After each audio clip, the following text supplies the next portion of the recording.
When we talk about AI versus offshoring, what problem are businesses really trying to solve? Is it cost, capability, speed, control? What do you think? Look, when we look at AI is plastered absolutely everywhere. I see every single website with, we do AI and, you see billboards about AI and people posting about AI. You absolutely cannot get away from it. It is a big hype word and we all know and we're experiencing that. But I think that all in all, what we're like under that whole, not facade, but that layer of AI and ChatGPT and everything, we're just looking at process improvement and obviously just being able to either make the business more profitable or put the humans back in the driver's seat. Um, a little funny story about me is I had one of the first startups in Australia that did AI automations for businesses.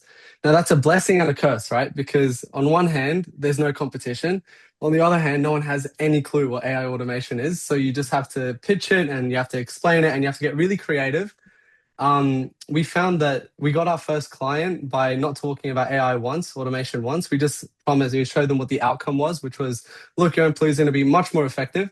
Your sales channel is going to be, unclogged, and you're going to be able to handle leads a lot easier. And I think that we built a sales agent. That was our first project. We did it Okay. for very cheap.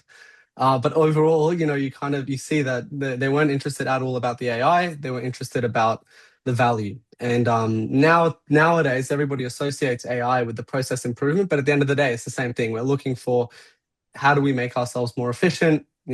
How do we do the work that we want to do?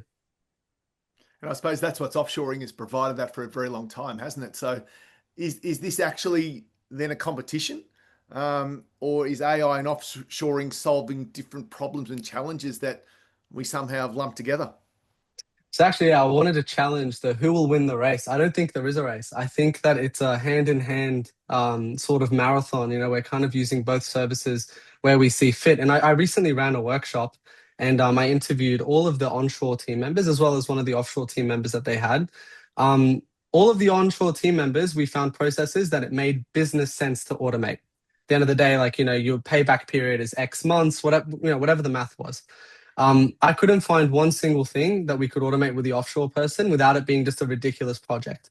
And I think that it's because when you look at AI and what makes AI useful, and Paul, I think it'd be awesome to lead into your story. We all know there's this agentic AI. We have this employee that just does anything, give it a task, it'll figure it all out and everything. You'll find that these are fantastic systems and we've built them and we continue to build them and it depends on the use case and they can work, but not with every problem. And I think that a lot of the times people think that by giving it all this freedom, it's going to be perfect, but actually it just introduces more failure, areas like areas of failure where it could just decide to not work as expected. You'll get a message and think to yourself, like, wait, hold on, what's going on here? Mm. And then you've got the workflow approach, which is we're going to map out a workflow and then automate that workflow step by step as if you've got just this process. And obviously, there's a mix of AI and automation there. Obviously, there's room for both, but what we're finding is offshore staff members, like any staff member, any human, we're inherently very free to handle many different types of tasks.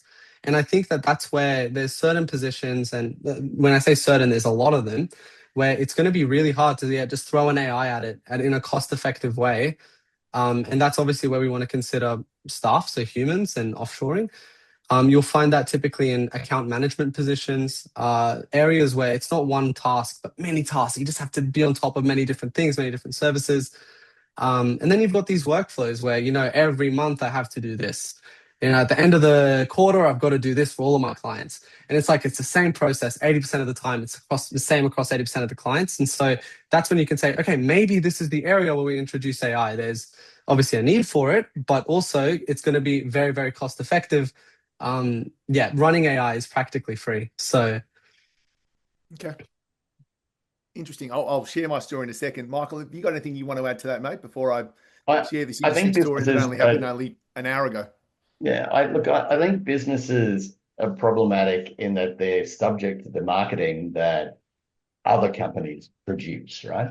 So we hear this term AI as artificial intelligence. Now, I mean, what was beautiful about Guy's response is he's 100% right in how he's framing that piece.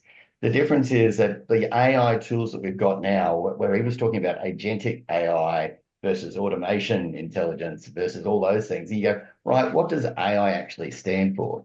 So most people would automatically look at AI and say it's artificial intelligence. But the fact of the matter is it's incapable of doing anything other than following your instructions at this point in time.